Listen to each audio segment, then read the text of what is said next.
Olá, boa noite. Surto de cólera no país. Mais de 10 pessoas perderam a vida nas últimas 24 horas. Incêndio em plataforma petrolífera perdeu a vida um dos jovens afetados pelo incidente em Cabinda. 62 anos da União Africana. Presidente pede empenho dos Estados-membros na luta pelo desenvolvimento do continente. Paquistão, tempestades de vento resultaram em 14 mortos e mais de 100 feridos. Domingo Notícias, edição de 25 de maio de 2025, Dia de África. Bem-vindos à atualidade.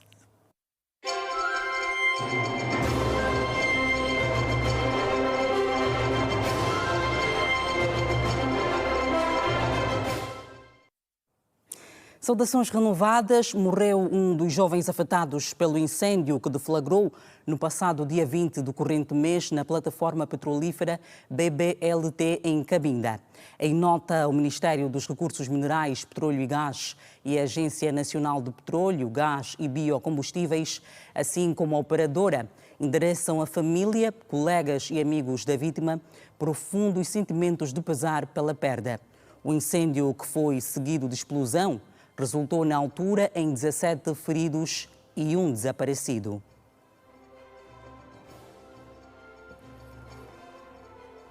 O país voltou a registrar mortes por cólera nas últimas 24 horas. Mais 10 pessoas perderam a vida pela doença, segundo dados disponibilizados pelo Ministério da Saúde, que dá igualmente conta do registro de 164 novos casos no mesmo período. No total, desde o início do surto, em janeiro, morreram até a presente data 679 pessoas. O total cumulativo de casos chegou aos 22.336 nas últimas 24 horas. Receberam alta médica 154 pessoas e outras 413 continuam internadas. O Presidente da República, João Lourenço, regressou na manhã deste domingo ao país após ter cumprido uma visita de Estado de 3 dias ao Brasil. Acompanhado da Primeira-Dama da República, Ana Dias Lourenço, o chefe de Estado recebeu a chegada no Aeroporto Internacional 4 de fevereiro cumprimentos de boas-vindas da Vice-Presidente da República, Esperança da Costa, de ministros de Estado, ministros e de outros ministros do Governo. O Presidente João Lourenço visitou o Brasil a convite do seu homólogo Luiz Inácio Lula da Silva. A jornada resultou na assinatura de acordos importantes que simbolizam o início de uma nova fase de cooperação entre os dois países. Separador agora.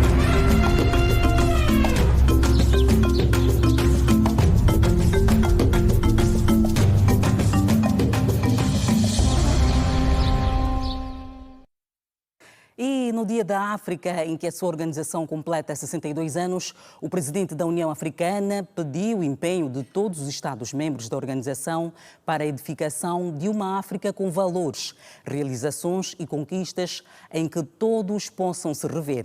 João Lourenço sinalizou que o continente não pode continuar a ser uma região que só espera por apoios, mas sim um ator estratégico que oferece soluções para que os seus cidadãos e para com o mundo. Na sua mensagem por ocasião do Dia de África que se assinala hoje, o presidente da União Africana disse que todos os filhos de África são chamados a trabalhar para a construção de um continente unido, forte e soberano. Os esforços contínuos da União Africana para reforçar a governação de ideais compartilhados por cada cidadão do nosso continente, o que nos obriga a todos nós, principalmente os que temos a responsabilidade de conduzir os destinos de África, a empenharmos-nos a cada dia com todas as nossas energias e o nosso saber na edificação de uma África com valores, com realizações e conquistas em que todos nos possamos rever.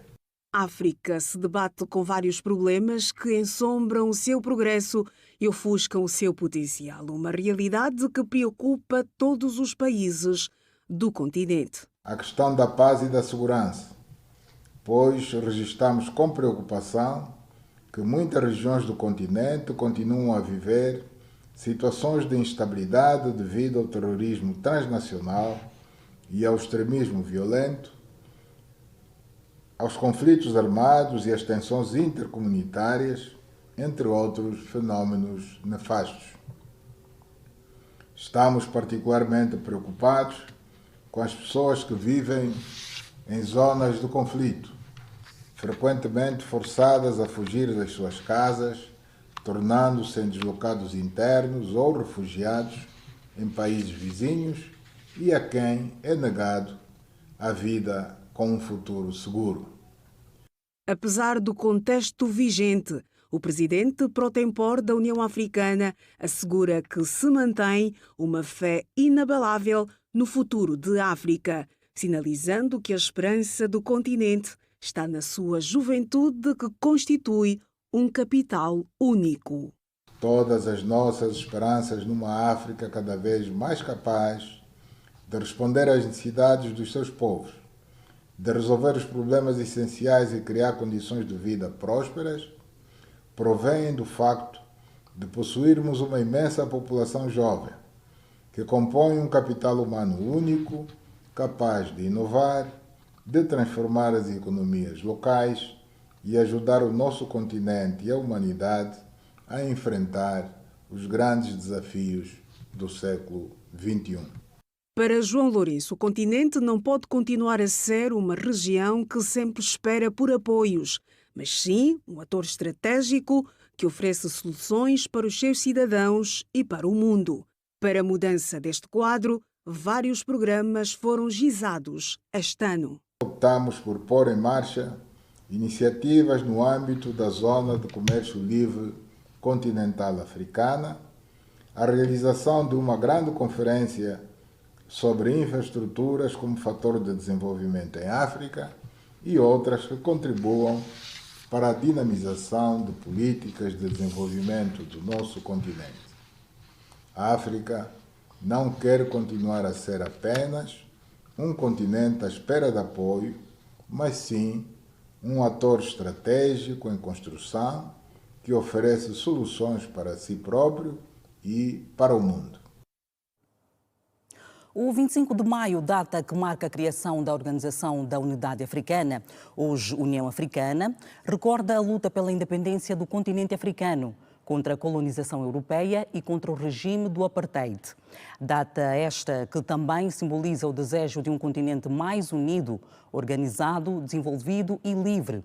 Conhece agora a história desta organização continental.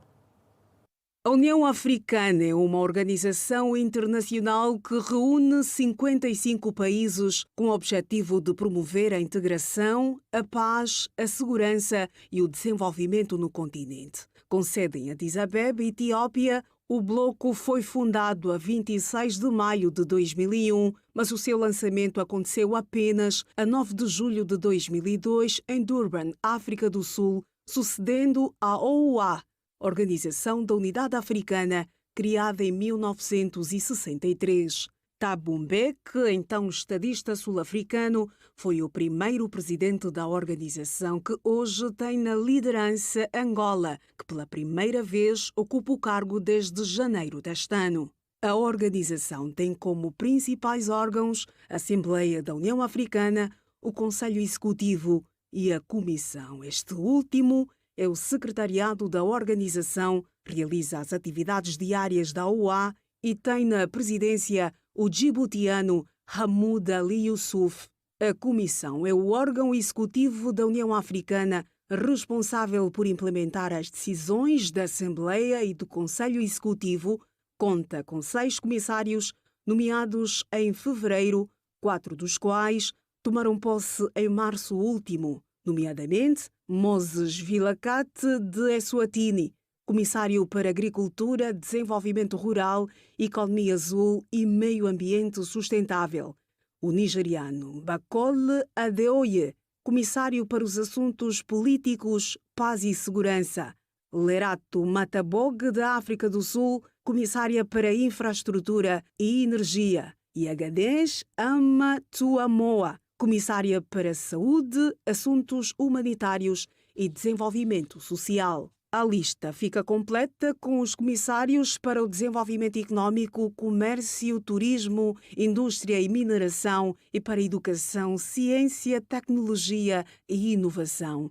Integram também os principais órgãos da maior tribuna política da África, o Conselho de Paz e Segurança, o Parlamento Pan-Africano, o Tribunal de Justiça, o Conselho Económico, Social e Cultural, os comitês técnicos especializados e as instituições financeiras. A União Africana tem mais de 1,3 mil milhões de pessoas e uma área de cerca de 29 milhões de quilómetros quadrados. Inclui ícones mundiais como o Saara e o Nilo. As principais línguas de trabalho são árabe, inglês, francês, português, espanhol e swahili. O produto interno bruto da União Africana, composta pelos 55 países membros, é de cerca de 3 trilhões de dólares.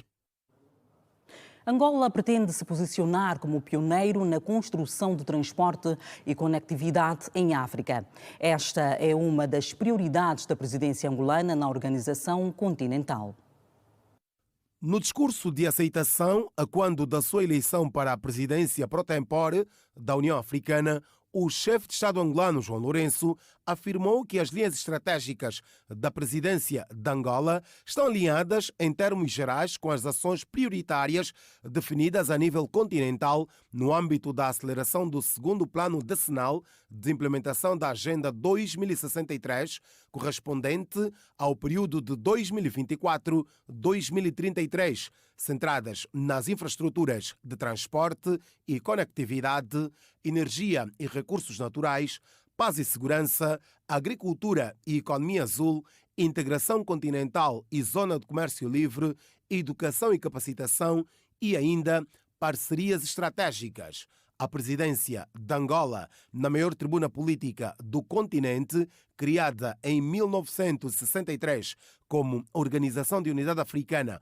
OUA, e depois rebatizada por União Africana, tem ainda o desafio de fazer renascer a esperança de um continente que se quer desenvolvido. A deputada Carla Ribeiro é uma das vozes que se levanta para afirmar que o continente tem desafios, mas também oportunidades. A parlamentar sinaliza que todo angolano deve contribuir para a presidência exitosa de Angola na União Africana. Temos cérebros e é preciso desenvolver e imputar maior desenvolvimento aos nossos cérebros africanos.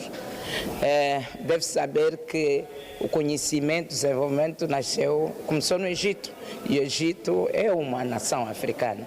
Então não temos por que estarmos hoje no estado em que estamos. Angola tem o privilégio de hoje poder coordenar a União Africana nessa rotatividade das nações e vamos ajudar. Temos o dever de ajudar os nossos patriotas, os nossos amigos, os nossos irmãos, para que haja menos guerra entre nós, que não nos deixemos influenciar pela comunidade externa, no sentido de nos porem a lutar uns contra os outros e nos distraírem para aquilo que é mais importante, que é o desenvolvimento africano.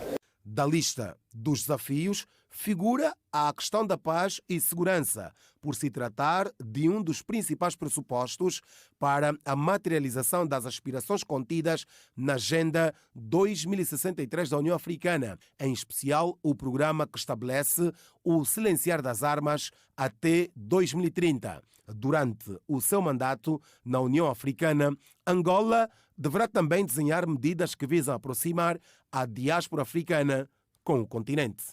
Mas todos os africanos da diáspora têm que saber que eles são tão importantes para a África como os africanos que estão em África. O desenvolvimento deles, onde eles estão, o esforço deles, onde eles estão, deve ser visto de uma forma importante, porque não só refletem a imagem da África, mas também a produção do serviço deles, do trabalho deles, pode ser muito útil para investir na África na perspectiva material ou investir em África na perspectiva de trazer o conhecimento ou advocar para a África. Enquanto presidente da União Africana, Angola tem a missão de promover ações que poderão vir a transformar a África numa região pacífica, segura e confiante num futuro promissor e de prosperidade para todos os africanos. Há escassez de infraestruturas que favoreçam a mobilidade intracontinental e os conflitos armados constituem dois dos maiores fatores impeditivos do desenvolvimento africano. À medida que a África avança, o equilíbrio entre desafios e oportunidades define a sua trajetória. A estabilidade política, aliada ao reforço das instituições democráticas, será crucial para enfrentar os conflitos locais e as tensões regionais.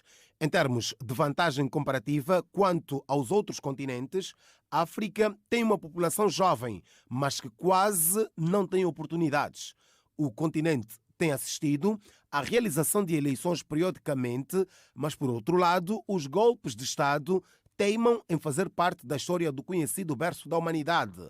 O presidente em exercício da União Africana, João Lourenço, assume que o desenvolvimento do continente está emperrado nos conflitos que infelizmente assolam o nosso continente.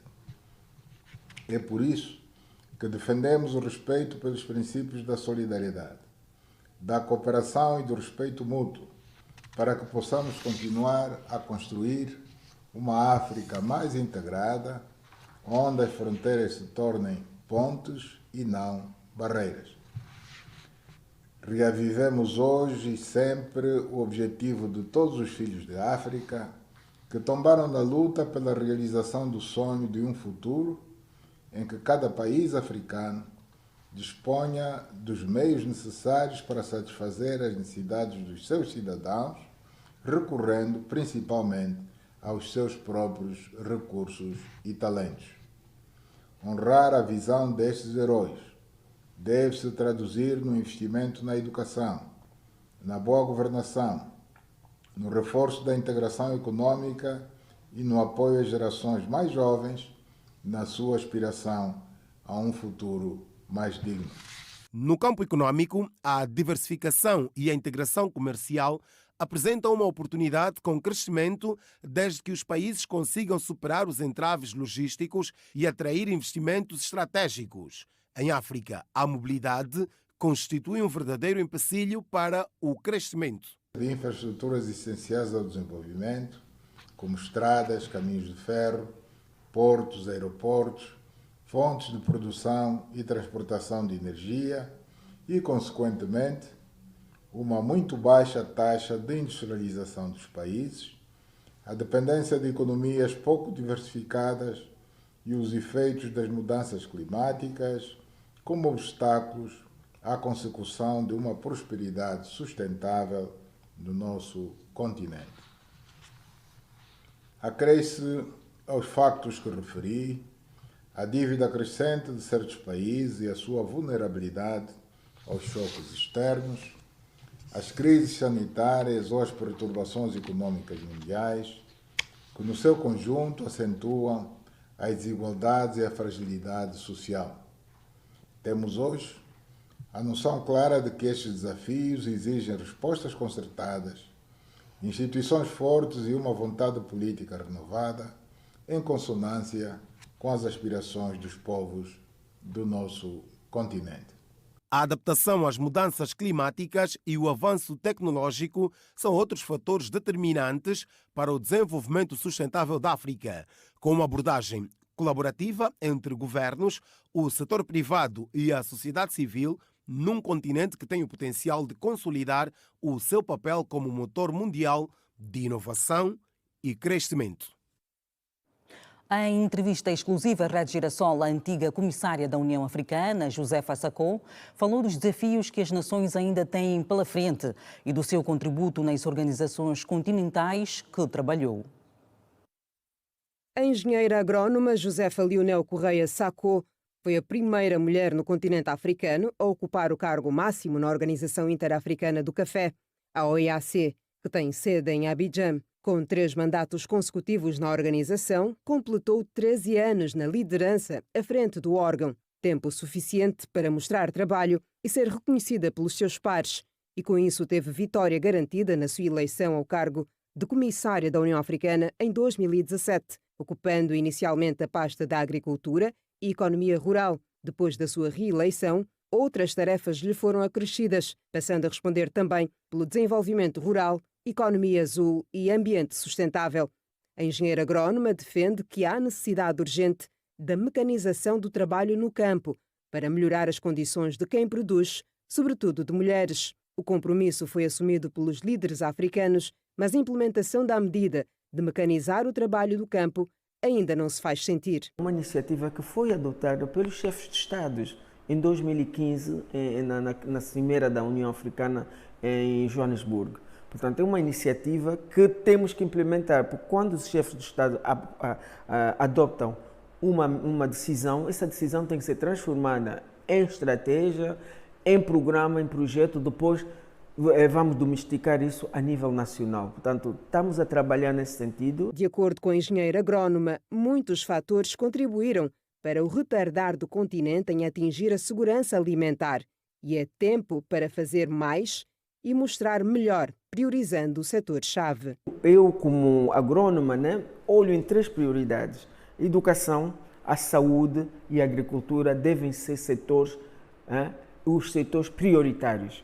Não estou a dizer hoje a tecnologia, mas esses 3 devem ser setores prioritários onde devemos investir nesses setores para que possamos ser menos dependentes do exterior. Quando fala da agricultura, é a importação dos produtos. Quando fala da saúde, estamos doentes, não temos hospitais para poder...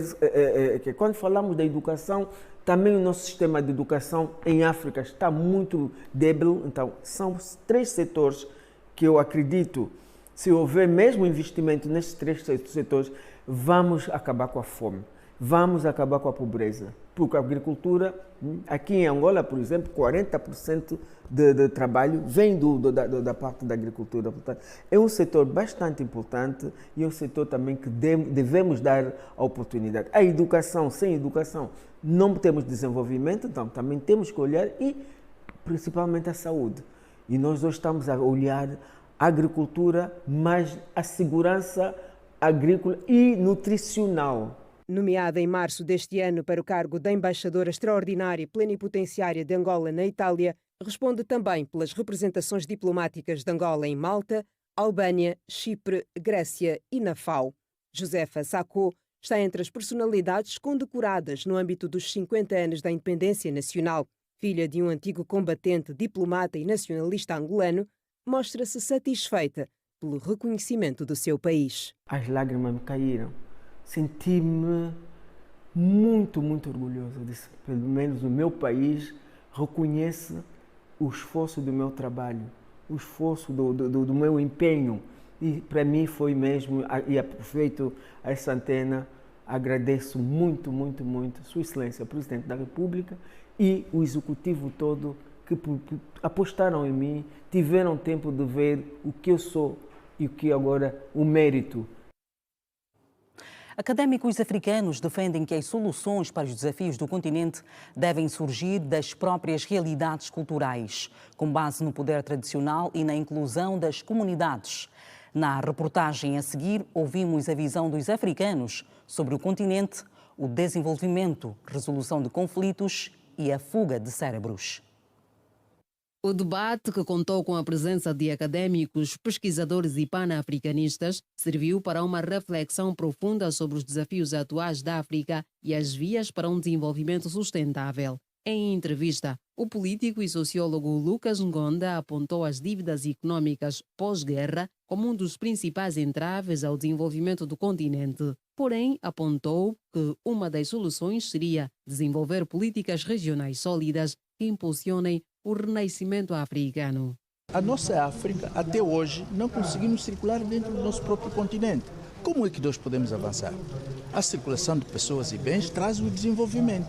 E nós, no nosso próprio continente, há países que eu, para ir até lá, tenho que ir primeiro em Paris. E de Paris apanhar o avião para ir até lá. Tá. Como é que é possível?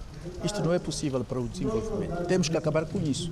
Já Felipe Vidal, investigador e panafricanista, expressou preocupação com a contínua dependência externa, sobretudo para bens que a África pode produzir. Porque a África é, no momento, o continente, o lugar com mais riqueza no planeta, mas, no entanto, continua sendo aquele lugar não mais pobre, mas aquele lugar mais empobrecido, ok?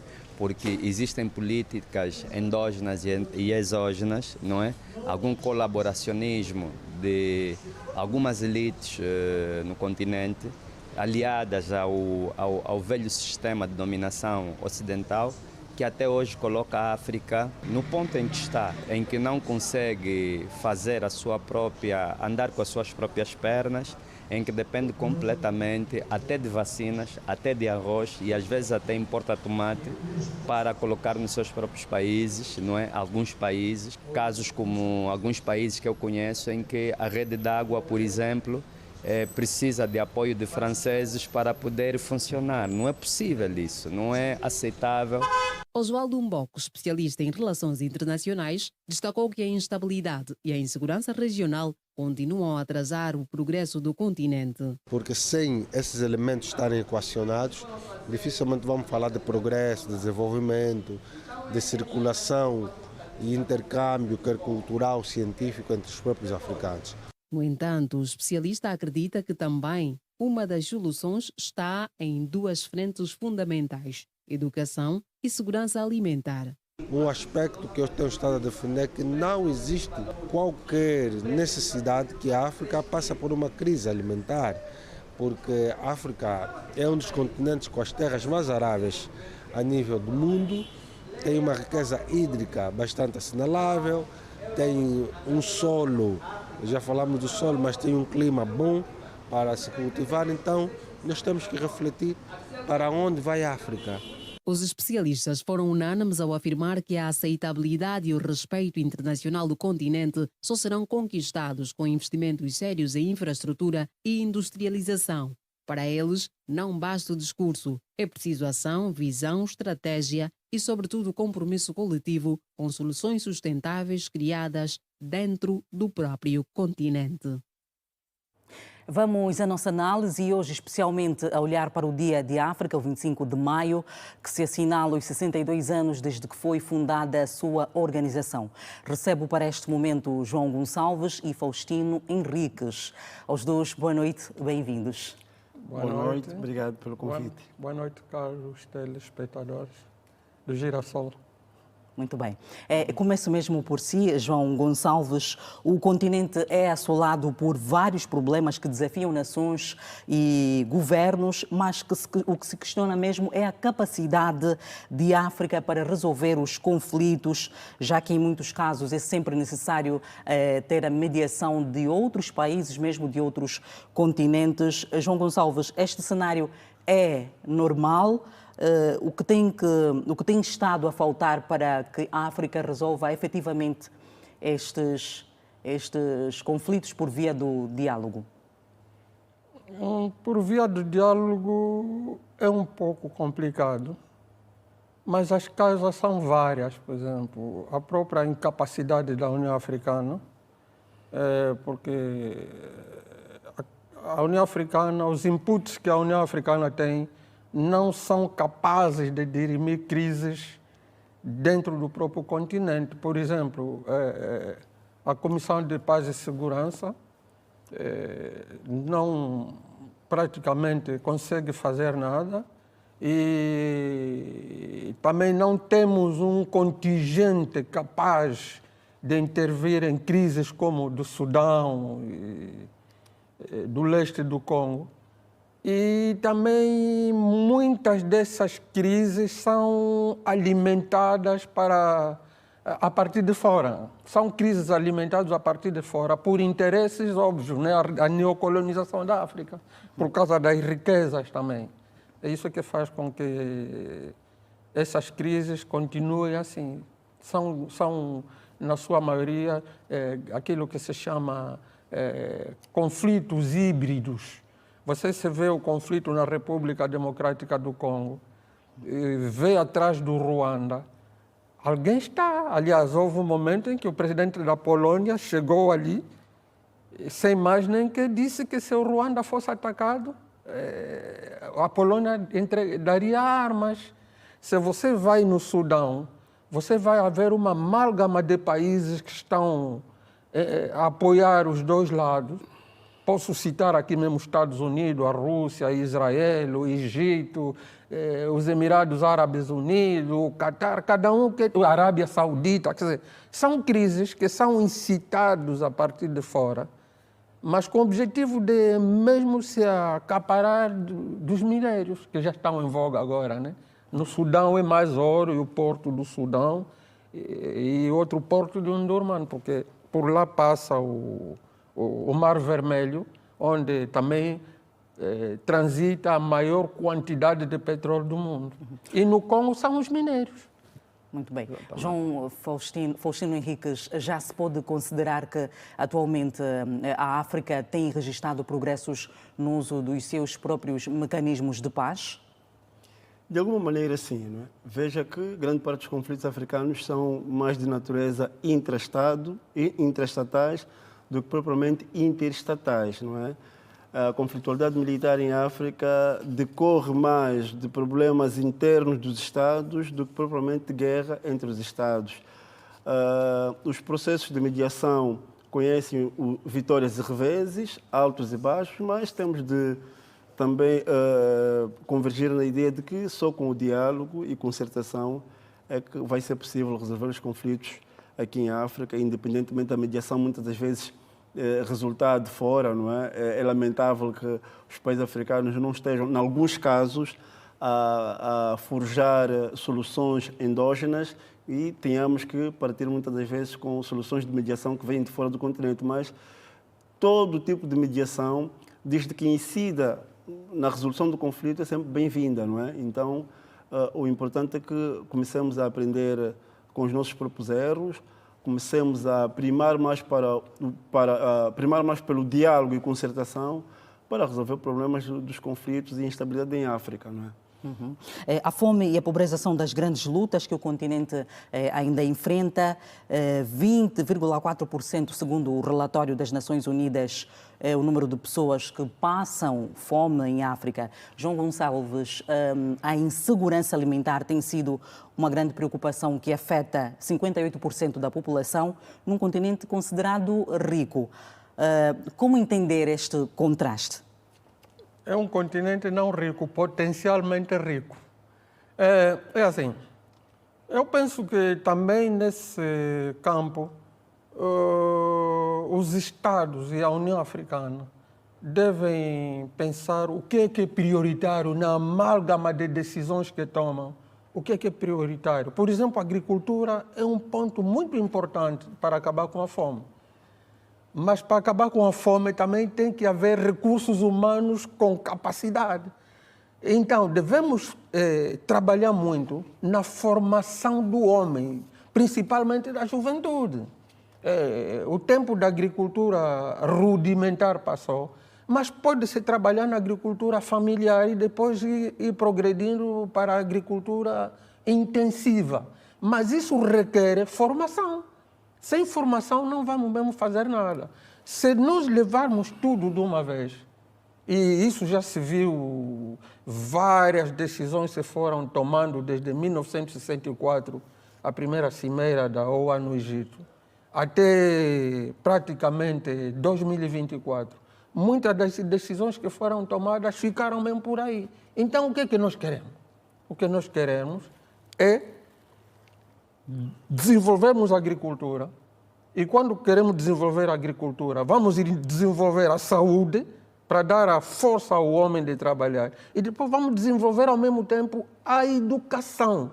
Com esses inputs bem enraizados, podemos avançar para outras coisas, senão vamos estar mesmo a girar por aí. Temos que ser muito claro o que é que nós queremos. Se há fome, é agricultura. E para fazer agricultura é preciso um homem, que é homem, formado. Então vamos formar e depois vamos ver o que nós podemos fazer. Porque se irmos sempre com essas decisões que vão sendo tomadas... E há outro problema muito importante, é a resolução dos conflitos, para darem possibilidade às pessoas nas suas terras praticarem agricultura. E depois vamos avançando com as indústrias, porque senão vai ser mesmo complicado. Faustino, na sua opinião, que ações é que podem ajudar a reduzir a pobreza e a fome em África? Maior engajamento político, porque na verdade há a Declaração de Malabo de 2014, que já é decorrente de uma resolução que foi tomada em Maputo, visava, digamos assim, a inserção ou a alocação de 10%, quer dizer, instava os Estados africanos a dedicarem 10% do PIB à agricultura. Portanto, isto vem desde 2014. E a Declaração de Malabo de 2014 tinha como foco, como escopo, erradicar a fome até 2024. Não se conseguiu alcançar este desiderato e até hoje os Estados africanos têm muitas dificuldades em dedicar, não de uma só vez, ainda que gradualmente, 10% do PIB à agricultura para, digamos assim, garantir a segurança alimentar e erradicar a fome. Sabe que a erradicação da fome é o objetivo número 2 dos Objetivos do Desenvolvimento Sustentável, digamos assim, proclamados pela ONU a partir de 2015. Então, falta, na verdade, engajamento político. Falta engajamento político porque os programas existem, as agendas foram concebidas e as declarações proferidas, então falta, na minha maneira de ver, maior engajamento político, porque quando olhamos para os Estados africanos, na verdade, têm todas as ferramentas. Já dissemos que há condições em África para garantir a segurança alimentar, sobretudo partindo das condições concretas dos países, as terras aráveis que têm, a quantidade de riqueza hídrica, a água e a mão de obra, não é? A mão de obra que é essencialmente E neste conjunto de preocupações está também a educação e a saúde, que são dos desafios mais gritantes que ainda se tem no continente. Estes problemas dão-se pela falta de investimento, infraestruturas e outros fatores ainda não identificados? João Gonçalves. Olha, isso tem a ver também, parece mentira, com o egoísmo dos Estados. Os Estados africanos parecem unidos na União Africana, mas são muito egoístas. Eles pensam que os países... Não tem aquele espírito de pensamento interestatal, aquilo que se chama o pensamento transnacional. Vou dar um exemplo. Hein? A República Democrática do Congo precisa de comida. Vem em Angola, até ocupam, os congoleses até ocupam lavras de feijão e tudo. As coisas transitam para o Congo, vão. Mas o Congo, para receber os carros angolanos, mete barreira. Tem que pagar, tem que não pagar. Recentemente eu ouvi Angola retalhou também a dizer que o carro do Congo que vem aqui tem que pagar $3.000.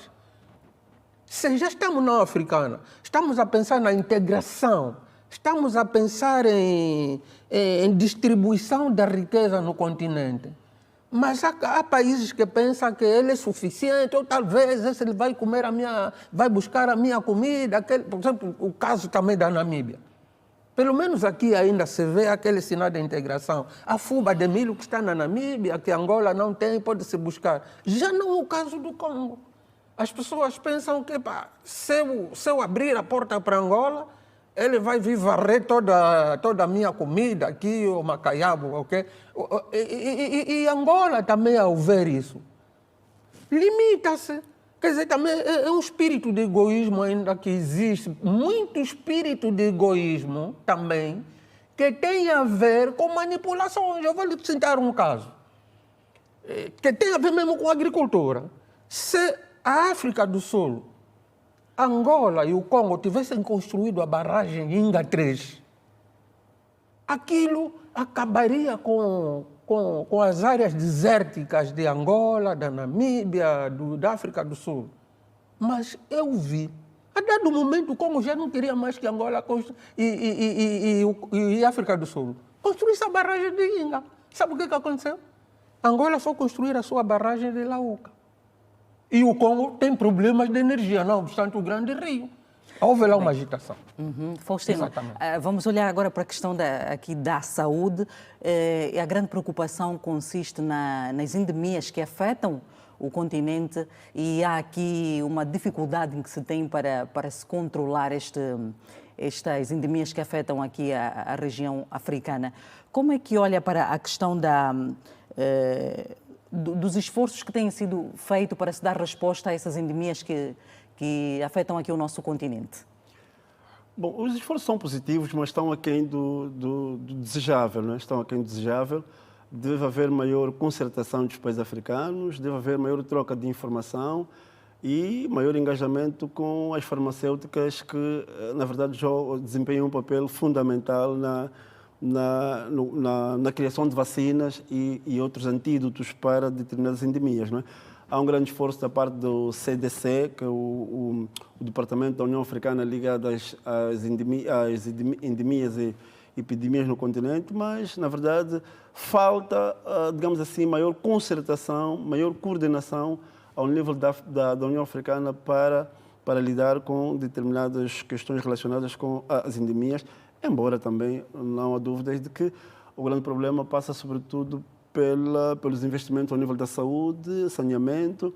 Sabe que grande parte dos países africanos têm as suas capitais... Científica também.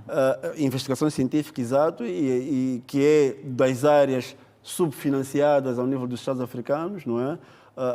A investigação científica não tem praticamente financiamento na maior parte dos Estados africanos. E depois a própria forma de ocupação dos solos, não é? Sabe que a maior parte das capitais africanas estão, digamos assim, rodeadas de bairros desprovidos de condições de saneamento. E a forma como as pessoas ocupam os solos, o reordenamento do espaço, acaba por também incidir na própria qualidade de vida, doenças e endemias. Então, penso que deve haver maior coordenação, deve haver maior debate também dentro dos Estados africanos, no sentido de encontrar as melhores soluções ao lado do financiamento, investigação, engajamento com as farmacêuticas, não é? Recentemente, o presidente pro tempore da União Africana esteve na Índia, que é tida como, entre aspas, a farmácia do mundo, e se calhar, a partir do engajamento com a Índia, poderá, digamos assim, resultar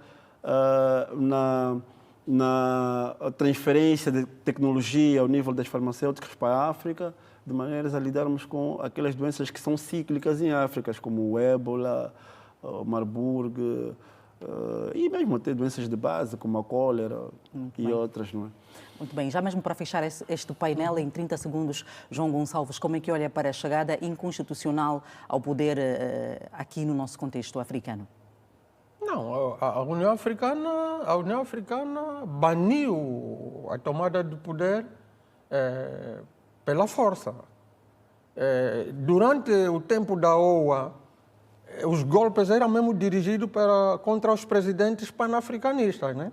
Nesse momento, no caso, por exemplo, que está em voga, são os golpes na África Ocidental. São golpes em que tanto os que defendem a democracia como outros têm culpa, porque se você ver a África Ocidental é uma neocolônia, Muitas vezes as pessoas que tomam poder por ambições ou tomam poder para libertar mesmo o país, porque é inaceitável que produto que sai daquele país beneficie outros povos. Vou te dar um exemplo, por exemplo, Paris é considerada a cidade de luz. E o Níger, que dá urânio, praticamente é um país desértico e água cheia de micróbios, né? Agora, o que se deve fazer é a própria União Africana tornar mais madura o seu comportamento e mobilizar esses senhores que dão golpes a dizer que a via é melhor e evitar que também nas eleições passem presidentes lacaios manipuláveis, porque também existem essas coisas. O presidente é eleito, mas há uma mão estranha aí que quer colocar lá o seu lacaio. Isso também acontece, né? Mas não é bom tomar o poder pela força, porque os países começam a não ter credibilidade. Muito bem. Muito obrigada aos dois por terem estado neste espaço e contamos com as vossas presenças em outras ocasiões. Obrigado. Muito obrigado. Boa noite. Boa noite, sim. E vamos avançar. Angola está representada com 4 atletas entre os melhores desportistas africanos, numa altura em que se assinalam os 62 anos do Dia de África. O antigo poste de Jean-Jacques foi eleito pela FIBA África o melhor jogador de basquete de sempre do nosso continente, ao passo que o malogrado extremo poste Ângelo Vitoriano está no passeio da fama da Federação Internacional de Basquete. A ex-meia distância Palmira Barbosa foi nomeada pela CAB a melhor handbolista africana de sempre. O antigo velocista do desporto paralímpico José Saiovo conquistou 3 medalhas de ouro nos 100, 200 e 400 metros nos Jogos Paralímpicos de Atenas, Grécia, 2004. Já o ex-fundista João Tiamba é o recordista mundial em masculinos de presenças em Jogos Olímpicos, com 6 participações: Seul 1988, Barcelona 1992, Atlanta 96, Sydney 2000, Atenas 2004 e Beijing 2008. O ex-atleta etíope Haile Gebrselassie é considerado um dos maiores fundistas da história. Foi bicampeão olímpico e tetracampeão mundial dos 10 mil metros e estabeleceu 27 recordes mundiais dos 3 mil metros a maratona. O também etíope Abebe Bikila foi o primeiro homem a vencer 2 maratonas olímpicas nos Jogos de Roma, Itália, 1960 e Tóquio, Japão, 1964. Bikila é considerado o maior maratonista de todos os tempos. A zimbabuiana Kirsty Coventry, atual presidente do Comitê Olímpico Internacional COI, foi nadadora do Zimbábue, recordista mundial dos 100 e 200 metros costas. Faith Kipyegon, meio-fundista caniana e recordista mundial, tricampeã olímpica e tricampeã mundial dos 1500 metros e ex-recordista mundial dos 5000 metros. George Weah, ex-presidente da Libéria, enquanto futebolista, em 1995 foi eleito o primeiro jogador não europeu a receber o prémio de melhor jogador do mundo pela FIFA e ganhou a bola de ouro da France Football, sendo o único africano a receber as 2 distinções. O camerunês Roger Milla foi nomeado pela CAF o melhor futebolista africano dos últimos 50 anos. A seleção de Marrocos tem a melhor prestação do nosso continente em mundiais de futebol, o 4º lugar na Copa do Mundo 2022. A seleção feminina de handball de Angola tem a melhor colheita da África em mundiais, o 7º posto em 2007 em França. O maior evento desportivo organizado por África é o Mundial de Futebol 2010, sediado pela África do Sul. A Angola albergou o Mundial de Hóquei em Patins em 2013 nas cidades de Luanda e Moçambique, capital do Namibe. Em 2026, a cidade de Dakar, capital do Senegal, vai organizar os Jogos Olímpicos da Juventude. E em 2030, o Reino de Marrocos, ao lado de Espanha e Portugal, será um dos palcos do Mundial de Futebol.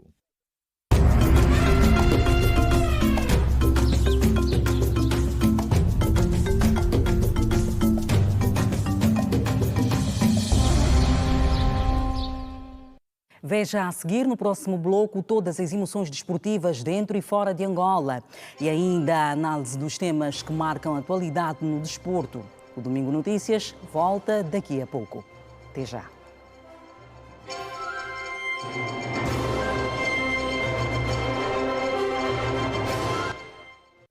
Estamos de volta. Encerrou neste domingo a edição 2025 da Feira Internacional de Benguela, a maior bolsa de negócios do centro e sul do país, que juntou mais de 390 empresas, numa montra essencialmente marcada por parcerias e troca de experiências. O evento mereceu a cobertura integral da Rede Girassol e está em direto a partir de Benguela o repórter Ernesto Jaime com informações que marcam o último dia. Ernesto, boa noite. Já temos dados sobre o volume de negócios fechados? Boa noite a todos. É sempre uma honra cá estar, participar de mais uma edição da Feira Internacional de Benguela. Viva, boa noite Manuela Costa, boa noite aos telespectadores que nos acompanham neste momento. Depor então a gala de cerimónia da 14ª edição da Feira Internacional de Bengala, que as portas já estão fechadas para os expositores. Como se pode ver, é um momento de muita atenção, onde representantes de empresas, empresários esperam então para o anunciar do seu nome e também dos respectivos vencedores nas distintas categorias que aqui são então nomeadas, categorias como indústria alimentar, construção e obras, serviços financeiros, transportes e logísticas, máquinas e equipamentos. Entidades e empresas estão então aqui a ser ou fazem parte então do leque da lista de possíveis vencedores daqui desta gala de premiação, que está a ser prestigiada, como vimos há pouco nas imagens, pelo governador da província de Benguela, Manuel Nunes Júnior.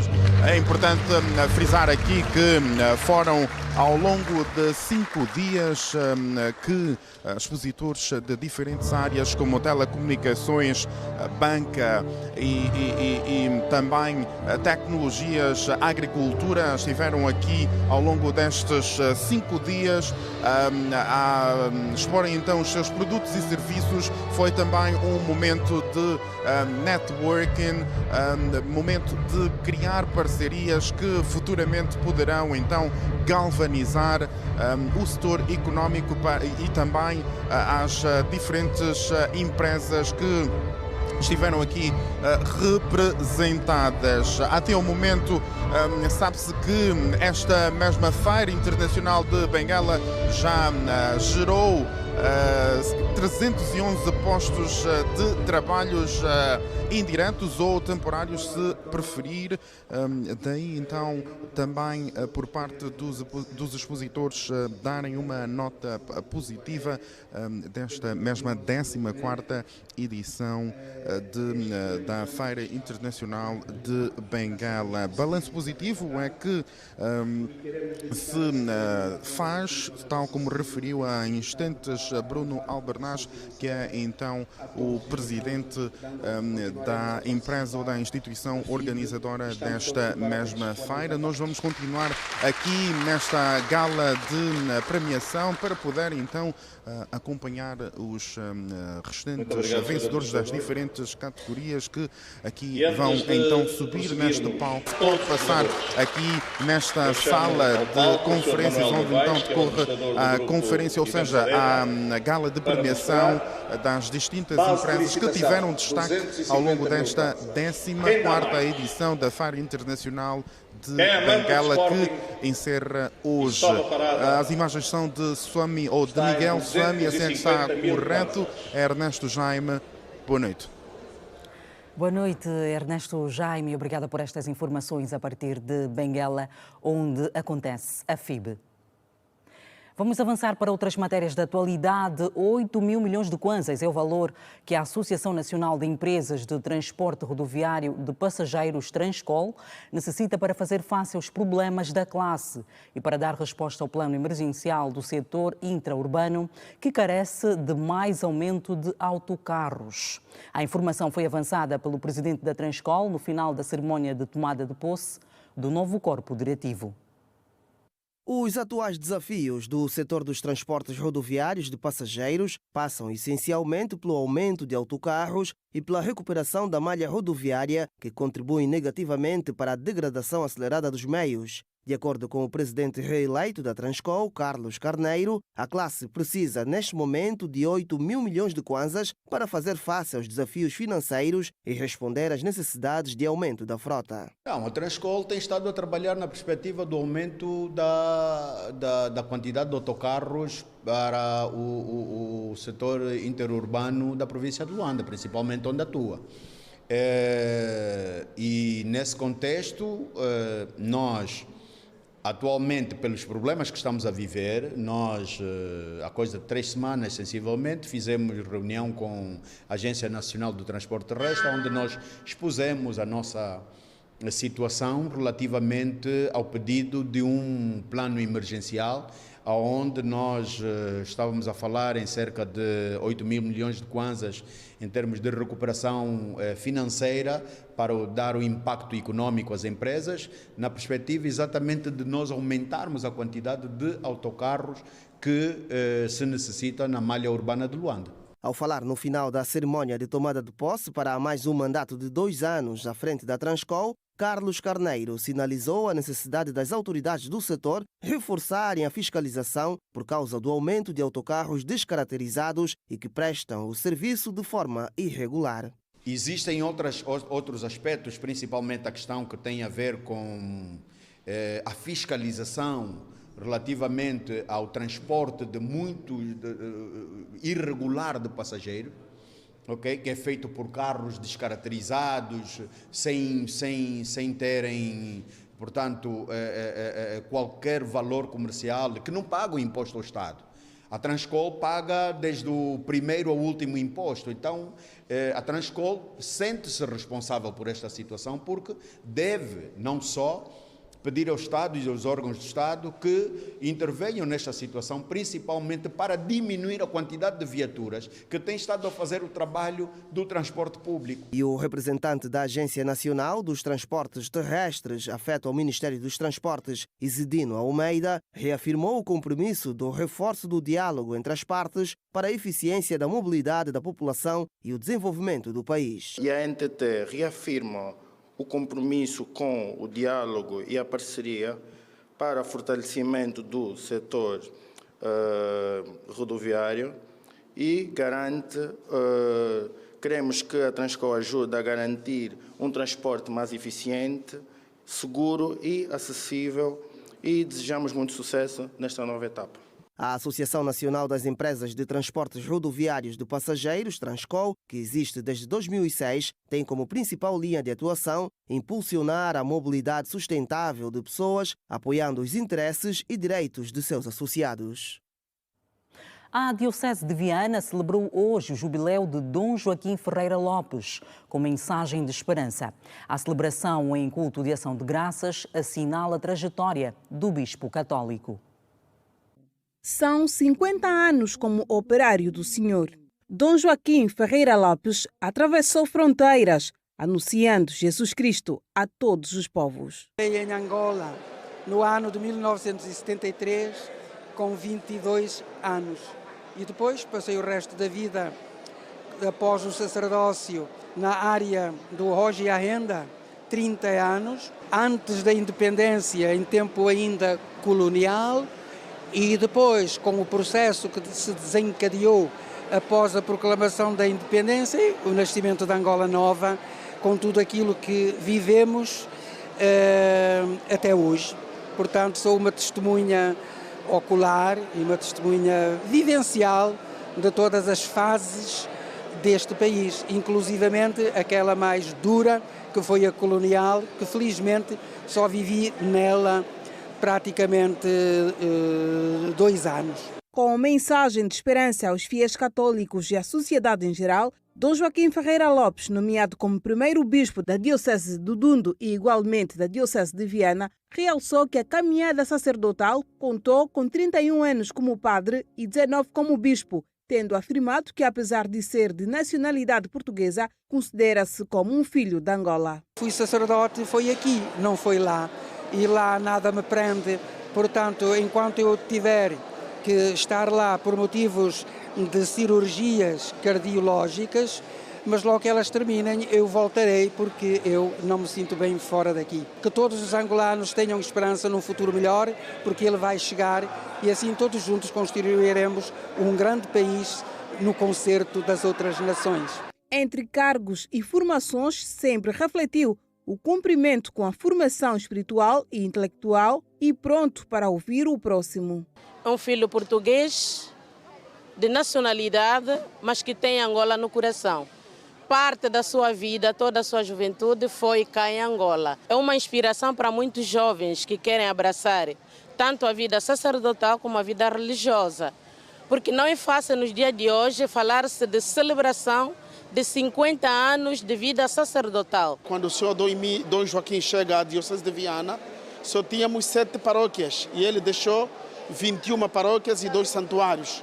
Portanto, fez um grande trabalho no âmbito da catequese, no âmbito da liturgia, no âmbito do fortalecimento dos grupos e, acima de tudo, naquilo que é a comunhão dos sacerdotes em torno do seu bispo, do povo de Deus em torno do seu bispo, do povo de Deus a entender o mistério da Santíssima Trindade naquilo que é a existência do nosso ser cristãos.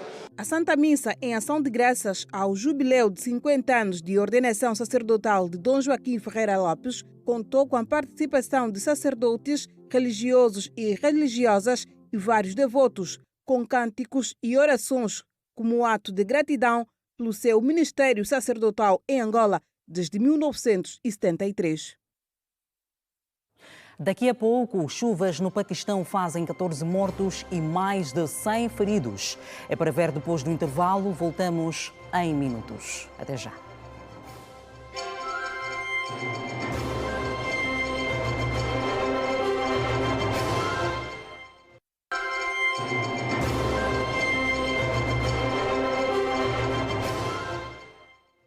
De regresso às notícias, o Mamelodi Sundowns da África do Sul empatou neste sábado em casa, frente ao Pirâmides do Egito, por uma bola em duelo referente à primeira mão da final do Campeonato Africano. A segunda mão acontece no próximo dia 1 de junho, no Egito. A equipa do Luanda City garantiu a permanência no Campeonato Nacional de Futebol da Primeira Divisão, após derrotar o Interclube por 1-0. O Luanda City precisava resolver a sua situação no Girabola e na última partida, no estádio 22 de junho, entrou com tudo. Os primeiros minutos foram repartidos, com sinal mais para a formação do City, que no lance de bola parada poderia ter chegado ao golo, porém o guarda-redes Rui esteve atento. Do outro lado, a jogar no seu estádio, Interclube não quis fazer parte da festa e procurava responder na mesma moeda. A vontade de permanecer no Gira era tanta que a equipa treinada por Rui Ortete empurrava os polícias ao seu setor defensivo. Antes do intervalo, o Luanda City chegou ao golo na marca dos 11 metros. Chamado a marcar, o avançado brasileiro Galo com classe fez 1-0. A segunda metade começou renhida, com a formação afeta ao Ministério do Interior à procura do golo de empate, todavia sem sucesso. Por sua vez, os citizens queriam dizer adeus ao Girabola em grande e criavam situações que pudessem resultar em golo. Antes do apito final, os polícias reclamaram de uma grande penalidade que a equipa de arbitragem nada assinalou. O Inter deu luta, mas ao cabo dos 90 minutos o placar registrava 1 para o Luanda City e 0 para o Interclube. O treinador do Luanda City, Rui Ortete, era um homem visivelmente satisfeito, pois o objetivo foi atingido. Sem dúvida, justíssimo, mas esse jogo foi o jogo mais doloroso de todos os jogos do Girabola. Foi o jogo que mais tempo demorou. Deus pôs-nos à prova perceber a nossa resiliência, a resiliência do Luanda City, dos jogadores, dos adeptos, até da equipa técnica. Acho que não é o momento de falar muito porque as emoções estão à flor da pele. Parabéns ao Luanda City, parabéns à família, Deus esteve connosco o tempo inteiro. Acho que é merecido e estamos felizes, foi excelente. Nem sei o que é que se deve dizer numa situação como essa. Por sua vez, Roque Sapir disse que foi o pior jogo como treinador no Girabola. Não estou em perfeitas condições. Primeiro é que o árbitro não esteve bem.